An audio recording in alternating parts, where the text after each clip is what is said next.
వాడు ఇచ్చింది ఏంటంటే second question given theta minus pi equal to pi by 2 అని చెప్పించాడు.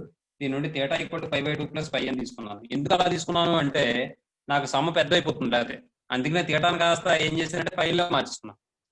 ఇప్పుడు వాడు ఇచ్చిన క్వశ్చన్ తీసుకున్నాను నేను. Sine theta equal to sine pi by 2 plus pi అన్నాను. పై బై 2 ప్లస్ అంటే ఫస్ట్ క్వాడ్రంట్ అవుతుంది, సారీ సెకండ్ క్వాడ్రంట్ అవుతుంది. సెకండ్ క్వాడ్రంట్ లో సైన్ ఏమవుతుందంటే పాజిటివ్ అవుతుంది, ఎందుకంటే ఆల్ సిల్వర్ అంటే ఎస్ తో స్టార్ట్ అయింది, అంటే సైన్ యొక్క రెసిప్రోకల్ ఏంటి కోసికెంట్, ఆ రెండు పాజిటివ్ అవుతాయి సెకండ్ క్వాడ్రంట్ లో. కాబట్టి సైన్ పాజిటివ్ కాబట్టి సైన్ ఏం మార్చలేదు. తర్వాత పై బై 2 అంటే ఆడ్ యాంగిల్ అమ్మ, ఆడ్ యాంగిల్ ఎప్పుడైతే వచ్చిందో సైన్ కాస్త కాస్ కింద మారిపోతుంది, కాబట్టి కాస్ పై అయింది. అలాగే cos theta equal to cos pi by 2 plus pi. ఇక్కడ పై బై 2 ప్లస్ అంటే సెకండ్ క్వాడ్రంట్ లో కాస్ నెగిటివ్ కాబట్టి మైనస్ వేసాం. ఈ పై బై 2 వచ్చింది కాబట్టి కాస్ ఎలా మారుతుంది అంటే సైన్ కింద మారుతుంది, సైన్ పై. అర్థమవుతుందా? నెక్స్ట్ ఈసారి వాడు ఇచ్చిన క్వశ్చన్ తీసుకున్నాం. Cos square theta sine theta. జాగ్రత్తగా వేసుకోండి, డిస్టెన్స్ మెయింటైన్ చేయండి కరెక్ట్ గా, ఎందుకంటే మళ్ళీ కన్ఫ్యూజ్ అయిపోయి ఈ వర్డ్ వచ్చి ఇందులో కలిసిపోవడం అలా జరుగుతుంది. తర్వాత cos theta sine theta.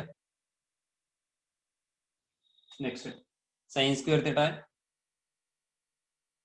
Into ఇంకేం ఇచ్చాడు వాడు కాస్ స్క్వేర్ పై. Next cos pi sine pi, cos pi sine pi, తర్వాత సైన్ స్క్వేర్ పై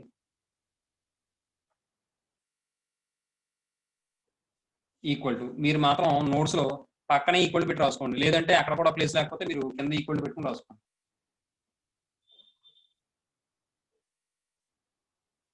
ఇంకోటి మనం ఇలా మార్చుకుని చేయడం వల్ల మనం ఫార్ములాలు అప్లై చేయట్లేదు. ఏ ఫార్ములా అప్లై చేయట్లేదు అంటే cos A cos B plus sine A sine B equal to cos A minus B అని, cos A cos B minus sine A sine B equal to cos A plus B అని, sine A cos B minus cos A sine B అంటే sine A minus B అని, sine A cos B plus cos A sine B అంటే sine A plus B అని.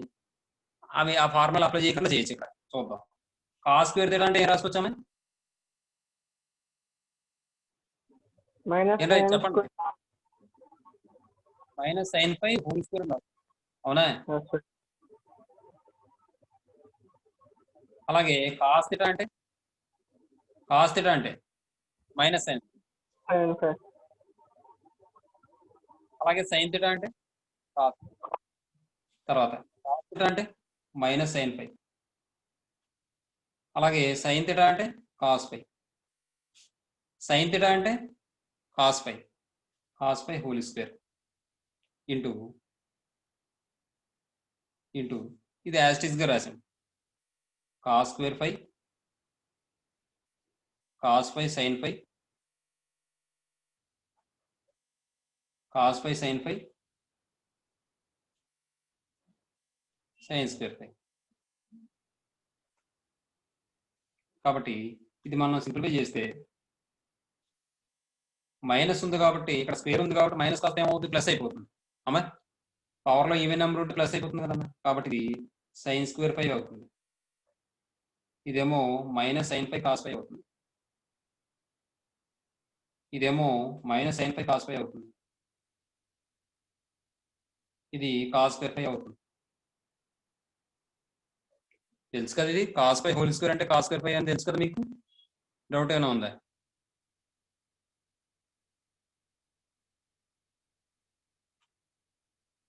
అమ్మా అర్థమైంది అది?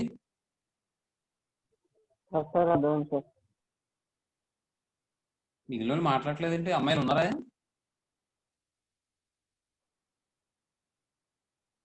అమ్మాయిలు cos pi sine phi sine square పై ఏమా. తర్వాత ఇప్పుడు ఈ రెండు మల్టిప్లై చేస్తే ఫస్ట్ రో ఫస్ట్ కాలం మల్టిప్లై చేస్తే చూడండి ఒకసారి. Sine square phi into cos square phi, sine square phi into cos square పై. నెక్స్ట్ చూడండి ప్లస్ ఇంటూ మైనస్, చూడండి sine phi into sine phi sine square phi, cos phi into cos phi cos square phi. కాబట్టి ఇక్కడ ఏమైనా వస్తుంది cos square పై. Next first row second column చూడండి ఒకసారి. Sine square phi into ఇది multiply చేసాం అనుకోండి, sine phi into sine square phi sine cube పై cos phi. కాబట్టి sin cube phi cos phi. Next plus into minus minus minus sin phi into sin square phi, sin cube phi into cos phi. Next ఈసారి second row first column minus sin phi into cos phi into cos square phi ఏమవుతుందమ్మా? మాట్లాడాలి. cos cube phi sir. cos cube phi sir. sin phi into cos cube phi. తర్వాత ఈ రో ఈ కాలం అదే ఈ element multiply చేస్తే sin phi into cos cube phi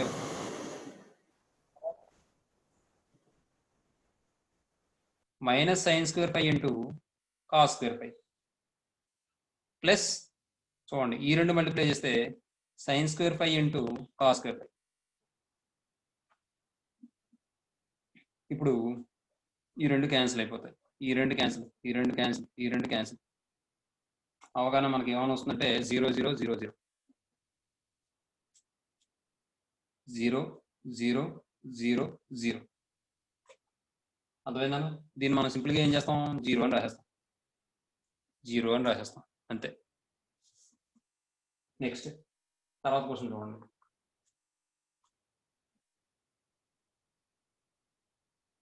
sir normal పైకి ఈ పైకి డిఫరెన్స్ ఏంటి సార్? ఏది ఏ పై అమ్మా? ఇదే పై ఇదే ఆ పైకి పై బై 2 కి నార్మల్ పైకి డిఫరెన్స్ ఏంటి సార్? అది పై అంటే రేడియన్స్ అమ్మా, రేడియన్స్ లేదా 180 డిగ్రీస్ అని చెప్తాం ఈ పైని. ఈ పై ఏంటంటే సెట్స్ లో ఉపయోగిస్తాం ఈ సింబల్. ఎంటీ సెట్ అన్నమాట. ఎంటీ సెట్ అంటే ఒక సెట్ లో ఎలిమెంట్స్ ఏం లేవు అనుకోండి. ఫర్ ఎగ్జాంపుల్ ఇది ఒక సెట్, ఇందులో ఎలిమెంట్స్ ఏం లేవు, దీన్ని మనం ఎలా రాస్తాం అంటే ఎంటీ సెట్ ని ఎలా చూపిస్తాం. Okay sir. ఏమా ఓకే సార్. మనం పైతో రిప్రజెంట్ చేస్తాం. ఈ పై ఏంటంటే రేడియన్స్ లేదా డిగ్రీస్ లో చెప్పాలంటే 180 డిగ్రీస్ అది మాట. ఇది యాంగిల్ కి మెజర్మెంట్, ఇది సెట్స్ కి ఇండికేషన్ అన్నమాట, ఎంటీ సెట్ కి. సరే, వెరీ గుడ్. నెక్స్ట్ తర్వాత థర్డ్ క్వశ్చన్ చూడండి. థర్డ్ క్వశ్చన్ కూడా ఇంపార్టెంట్, 4 మార్క్స్ కి. ఇక్కడ ఒక కాన్సెప్ట్ మీరు గమనించాలి, చెప్తా. ఇక్కడ విషయం ఏంటంటే మీరు అక్కడ చూడండి, ఇఫ్ ఏ ఈక్వల్ టు 3 - 4 1 - 1 ఇచ్చాడు, then show that a power n equal to 1 + 2n - 4n n 1 - 2n for any integer n greater than or equal to 1 by using mathematical induction అంటాడు. మ్యాథమెటికల్ ఇండక్షన్ అంటే ఏంటో మీకు తెలియాలి.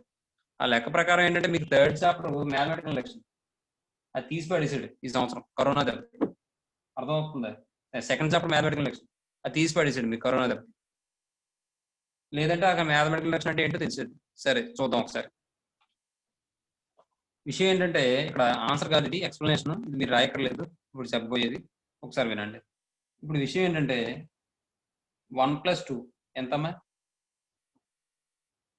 Calculator తీస్తున్నారు అందరూ?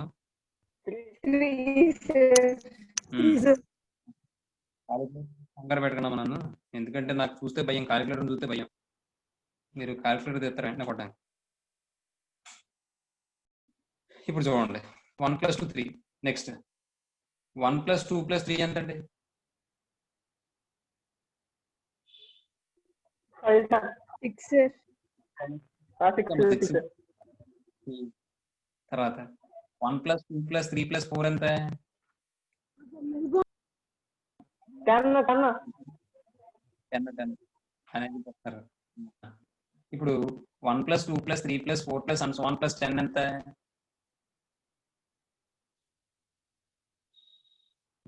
55 sir. 55 sir. 55. తావిజ్ మహిమ ఉందా మీ దగ్గర? అర్థం లేదు అంతమంది ఖాళీగా ఉన్నప్పుడు ఎలా ప్లస్ చేసుకుంటూ ఉంటాం సార్. అన్ని ఖాళీగా ఉన్నప్పుడు ఎలా చెప్తా ఉంటాం సార్.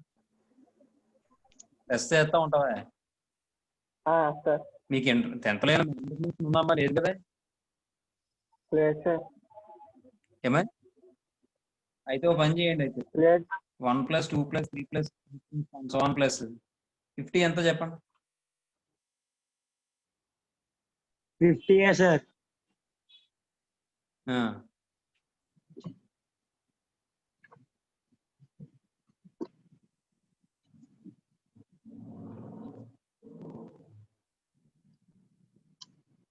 చెప్తున్నారా?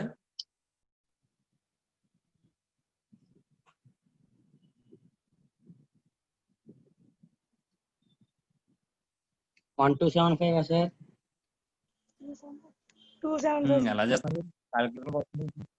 n into n plus 1/2 formula ఉంటుంది కదా సార్. అయితే మీకు మ్యాథమెటికల్ ఇండక్షన్ ఉందమ్మా 10th క్లాస్ లో? అదే సార్, అంటే అదే sum of దాని n. కింద బేసిక్ లో ఉంటది కదా సార్.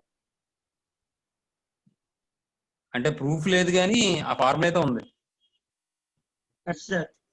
అంతేనా? సార్ మరి దీనికి 1 స్క్వేర్ ప్లస్ 2 స్క్వేర్ అది కూడా ఉందా? స్క్వేర్ లో కూడా ఉంది సార్. అది ఇప్పుడు అది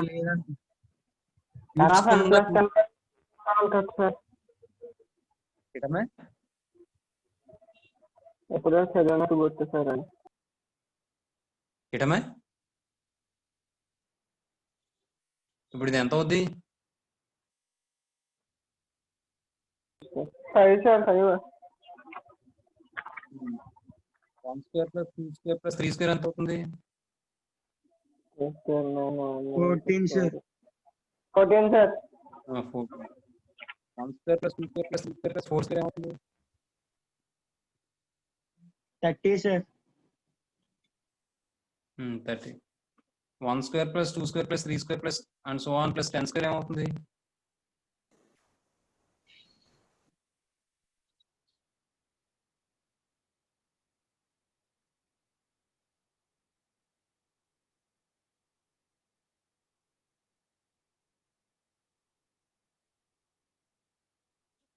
ఎంత అవుతుంది?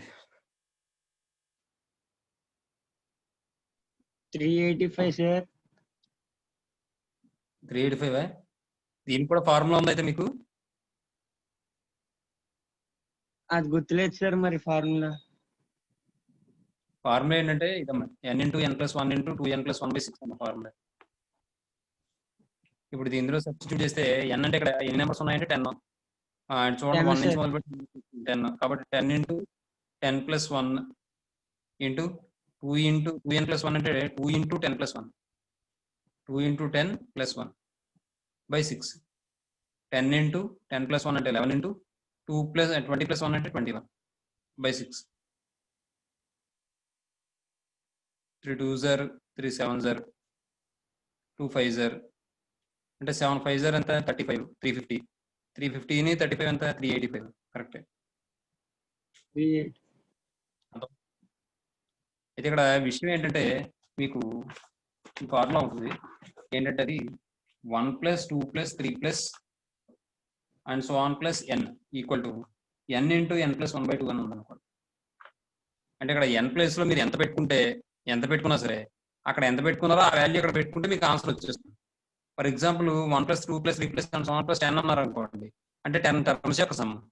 దాన్ని మనం మ్యాటర్లో ఎలా చెప్తామంటే sum of the first 10 natural numbers అని చెప్తాం. అలాగే sum of the first 10 natural numbers అని చెప్తాం. న్యాచురల్ నెంబర్స్ కదా, న్యాచురల్ నెంబర్స్ ఎక్కడ స్టార్ట్ అవుతాయి? 1 నుంచి. కాబట్టి ఫస్ట్ 10 న్యాచురల్ నెంబర్స్ యొక్క సమ్ ఏమవుతుందంటే 10 ఇంటూ 10 ప్లస్ 1/2. 10 ఇంటూ 10 ప్లస్ 1/2 అంటే 10 ఇంటూ 11/2. 10 ఇంటూ 11/2 అంటే 10లో 2 ఎన్నిసార్లు క్యాన్సిల్ అవుతుంది? 5 టైమ్స్. 5 ఇంటూ 11 ఎంత? 55 అవుతుంది. కాబట్టి 10 ఇంటూ 11/2 అంటే 1 plus 2 plus 3 plus and so on plus 10 equal to 10 into 11/2 అంటే ఇది 5 టైమ్స్. కాబట్టి 5 11 ఎంత అవుతుందంటే 55. అంటే ఇక్కడ ఈ థియరం మనం ప్రూవ్ చేయాలనుకోండి, ఈ సమ్ము మనం ఈ క్వశ్చన్ మనం ఈ స్టేట్మెంట్ మనం ప్రూవ్ చేయాలనుకోండి, అక్కడ మనం ఏం చేయాలంటే లెక్క ప్రకారం ముందు ఈ స్టేట్మెంట్ అంతటిని కూడా ఎస్ ఆఫ్ ఎన్ అని తీసుకోవాలి. S of n be the statement of అని చెప్పి 1 plus 2 plus 3 plus and so on plus n equal to n into n plus 1/2 అని చెప్పి తీసుకోవాలి. తర్వాత ఏం చేయాలంటే n ఈక్వల్ టు 1కి ప్రూవ్ చేయాలి. n ఈక్వల్ టు 1కి ప్రూవ్ అవుతుందని చెప్పాలి.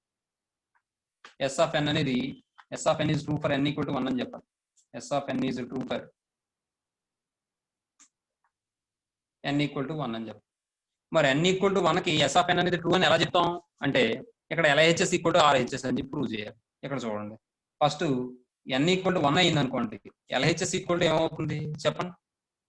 1గా 1 అంటే n వాల్యూ 1 అంటే ఇక్కడ 1 పెట్టండి, అంటే ఒక టర్మ్ తీసుకోమని కదా దాని అర్థం.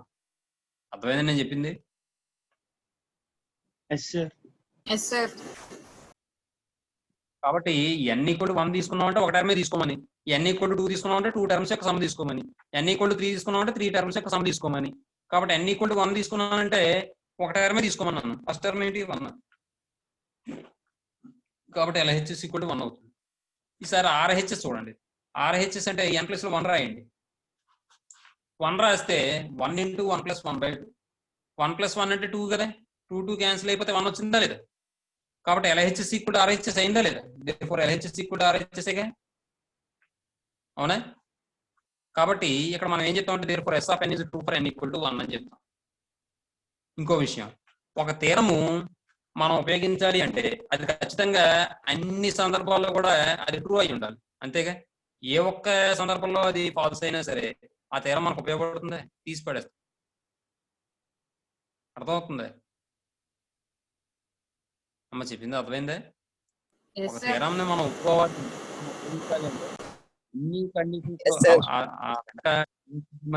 అమ్మాయి తేజస్విని, సార్ డిస్టెన్స్ ఏంటి వెనక? డిస్టర్బెన్స్ ఏం లేదు సార్. సౌండ్ వస్తుంది కదా వెనక, అదిగో నీకు వినిపిస్తుంది. ఇప్పుడు LHS ఈక్వల్ టు RHS కాబట్టి S of n is true for n equal to 1 అయిపోయింది. మరి ఇప్పుడు 2కి ప్రూవ్ చేయాలంటే 2కి ప్రూవ్ చేస్తే సరిపోతుందా? మళ్ళీ 3కి ప్రూవ్ చేయాలి. 3కి ప్రూవ్ చేస్తే ఇంకోళ్ళు వచ్చి ఏమంటారంటే 3 దాకా చేశారు బాగానే ఉంది, మరి 4కి అవుతుందో లేదో నాకు డౌట్ అంటారు. 4 వరకు చేస్తే అయిపోతుందా? లేదు, 5కి చేయాలి. 5 దాకా చేస్తే ఇంకోళ్ళు వచ్చి ఏమంటారంటే 5 అంటే నాకు ఏమో మరి నాకు తెలియదు, 5 వరకు అయింది, 6 అవుతుందో లేదో నాకు తెలియదు అంటారు. అలా ఒక్కొక్కడు ఒక్కొక్కటి చెప్పాడు అనుకోండి, ఇంకెప్పటికి అవుతుంది ప్రూవ్ చేయడం చెప్పండి? అవుతుందా? చెప్పాలి. అవదు. అలాంటప్పుడు ఏం చేయాలంటే మనం S of n is true for n equal to k అని చెప్పి తీసుకోవాలి. అంటే k ఈక్వల్ టు k అనేది ఒక ఇంటీజర్ అని చెప్పి తీసుకుంటాను, పాజిటివ్ ఇంటీజర్ అని. ఆ ఇంటీజర్కి ఏంటంటే ఇది ట్రూ అవుతుంది అని చెప్పి తీసుకుంటాను, ట్రూ అవుతుంది అని తీసుకుంటాను. ట్రూ అవుతుంది అని తీసుకుంటే అప్పుడు నాకు ఏమవుతుందంటే ఎస్యూమ్ చేసుకుంటున్నాను నేను S of n is true for n equal to k అన్నాను. Where k belongs to n. n అనేది న్యాచురల్ నెంబర్, k అనేది కూడా న్యాచురల్ నెంబర్ అని చెప్తున్నాను. అప్పుడు దాని అర్థం ఏమవుతుందో చెప్పండి నాకు? దట్ ఈస్, ఇక్కడ చూడండి, ఇక్కడ n ఉంటే RHS n వచ్చింది, మరి ఇక్కడ k ఉంటే RHS లో కూడా k రావాలి. అంటే ఇప్పుడు k కి ట్రూ అవుతుంది అన్నాం కాబట్టి మనం n ప్లేస్ లో k రాస్తాం. అప్పుడు రాస్తే ఏమవుతుందంటే 1 + 2 + 3 + and so on + k equal to, ఇటువైపు LHS లో k వచ్చిందంటే RHS లో కూడా k వస్తుంది కాబట్టి k into k + 1 by 2. This is equation 1 అంట. తర్వాత ఇప్పుడు n ఈక్వల్ టు k కి మనం అస్యూమ్ చేసుకున్నాం కదా, ఈసారి S of n is true for n equal to k + 1 అని చెప్పి మనం ప్రూవ్ చేస్తాం. అర్థమవుతుందమ్మా? అది స్టెప్ 3. ఇది స్టెప్ 2, ఇది స్టెప్ 1. స్టెప్ 1లో n ఈక్వల్ టు 1కి ప్రూవ్ చేసాం. స్టెప్ 2లో n ఈక్వల్ టు k కి అస్యూమ్ చేసుకున్నాం. స్టెప్ 3లో ఏం చేస్తామంటే now we prove that S of n is true for n equal to k + 1. S of n is true for n equal to k + 1. k + 1కి prove చేస్తాం. చూడండి, మరి k + 1కి ప్రూవ్ చేయాలి అంటే దాని అర్థం ఏంటి? LHS సైడ్ k + 1 ఉందనుకోండి, RHS సైడ్ కూడా n ప్లస్ లో ఏముండాలి? ఏముండాలి అమ్మ? రెస్పాండ్ అవ్వకపోతే కష్టం అమ్మా నాకు, చెప్పండి ఏమవ్వాలి? ఇక్కడ LHS లో n ప్లస్ లో k ఉంటే RHS లో కూడా n ప్లస్ లో k ఉంది. అలాగే ఇక్కడ n ప్లస్ లో k + 1 పెట్టాను అనుకోండి, ఇక్కడ కూడా ఏం రావాలి? k + 1. n ప్లస్ లో k + 1 రావాలి. కాబట్టి ఇక్కడ ఈ ప్రూవ్ చేసేటప్పుడు నేను ఏం చేస్తానంటే బోత్ సైడ్స్ కూడా k + 1 యాడ్ చేసుకుంటాను equation 1. Adding k + 1 of equation 1 to equation 1 on both sides we get అప్పుడు ఏమవుతుంది 1 + 2 + 3 + and so on plus k + 1 equal to k + k + 1 equal to ఏమవుతుందంటే k × k + 1/2 ప్లస్ k + 1 అవుతుంది. ఇప్పుడు ఇది simplify చేయండి.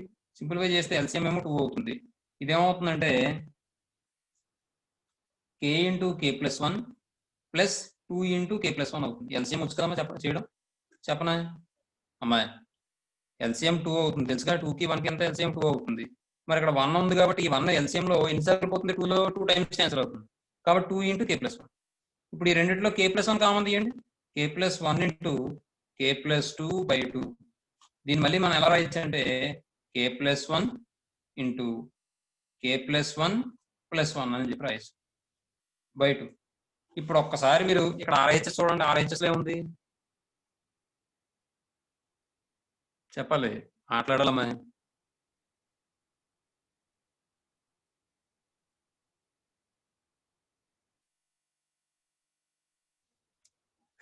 తేజస్విని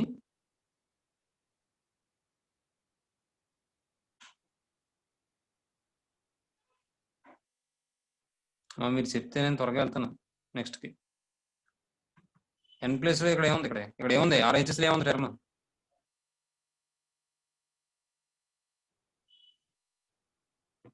అమ్మ మైకులు పనిచేయలేదు ఏంటి స్పీకర్లు చెప్పండి అలా మౌనంగా కూర్చుంటే ఎలా అమ్మా. ఇక్కడ RHS లో ఏముంది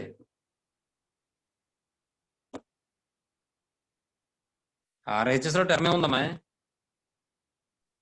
n into n plus 1/2. మరి అది చెప్పడానికి అంతసేపు పడుతుంది కమ్మా నాకు అర్థం లేదు. ఇక్కడ చూడండి RHS లో ఏమొచ్చింది ఇప్పుడు నాకు